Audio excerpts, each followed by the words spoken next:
we have an exclusive interview with Brittany Pettibone.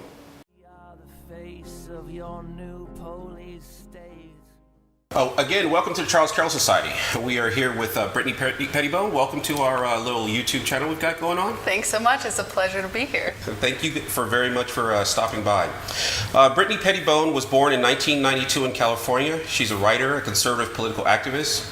Her passion for politics, which began at a very young age, is heavily influenced by her Catholic upbringing. It compelled her to enter political scene in 2016. I assume that's around President Trump's election. Yes, around the election. Yes. Since then, she has produced numerous videos, from interviewing notable right-wing figures to reporting on the ground across America and Europe. She is a long-time student of the writing craft. Brittany is the author of a non-fiction self-help book for girls and women, actually, What Makes Us Girls, and also the co-author of an award-winning science fiction and fantasy novel, Hatred Day. At the moment, she lives in the inland Northwest, but plans to relocate to Austria. Is that Central or Eastern Europe? Austria. Central, right by Eastern. It's right by Germany, correct? Yeah, right by Germany, right by Hungary. Croatia's close. I have a question that I've been looking at your content of material and things, and I have a question.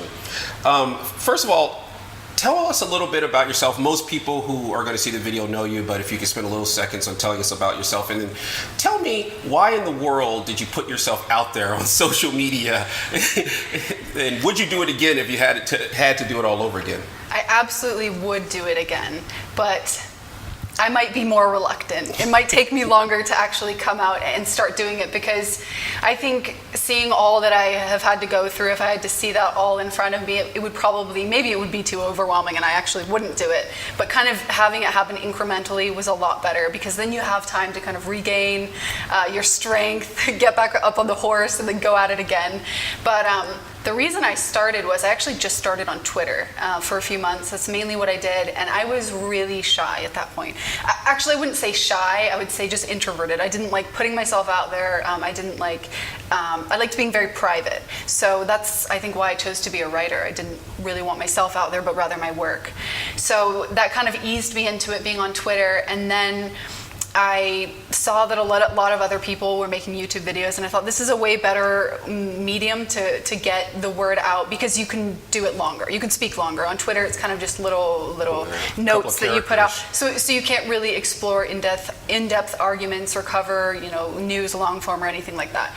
So when I started with YouTube, and I was like a stick in the mud. I was so nervous just sitting there, and I would be interviewing people. Sometimes my voice would crack. It was awful. But after a few weeks, months, then I kind of eased into it and got a lot more confident. And looking back, I don't regret it at all. I think it's one of the smartest moves I've ever made, and I'll of course continue as long as I can. But I don't plan to, in this same capacity, continue when I'm married and have a family, because I don't think that would be appropriate, especially because my life is so exposed now, and I don't want to bring any kind of danger or risk to my children. So it's a shame that speaking your mind in the Western world now could lead to political violence against you and your family, which is morbid. So I have a question here that I think that I haven't seen asked in any of your interviews, so we'll spring this on you and have you go. But so I know that you are a traditional Catholic, and so the question I have, and I, like I said, I don't know if anyone's ever asked this, is,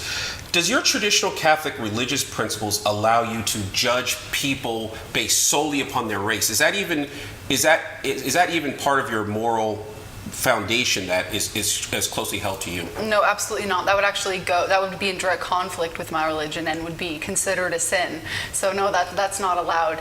But I think the reason, if you just look at the way that the mainstream media, the left, treat the right, you can be as moderate as possible.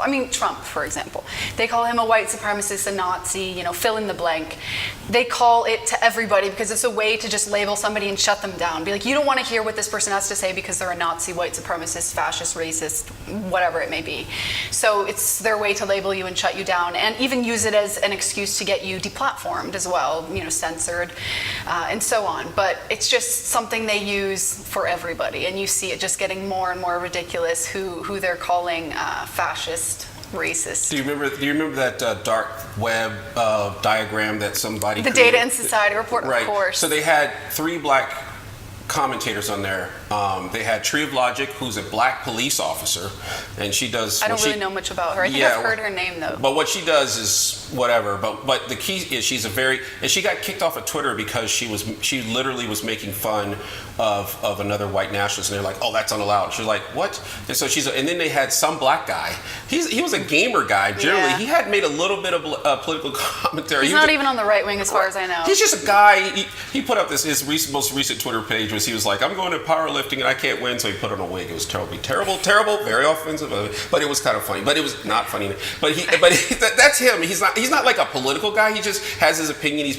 They put him on the intellectual dark web. I think it's because he takes a stand against political correctness and Yes. basically makes fun of social justice warriors. He's kind of in this group on YouTube that does that. So basically anybody who stands up to that, they're gonna go after. I noticed that you came in your bio. You came into online when you were during President Trump. By the way, one of the things I'm kind of upset about is that it seems that the Republican National Convention and President Trump and the team around him don't understand that what social media is doing is strategically removing every single person who supported him. And is that not election interference? Because Yes. these people have such big platforms. Yes. I mean, Yes. if they were saying that the Russians caused election interference, this would be the same.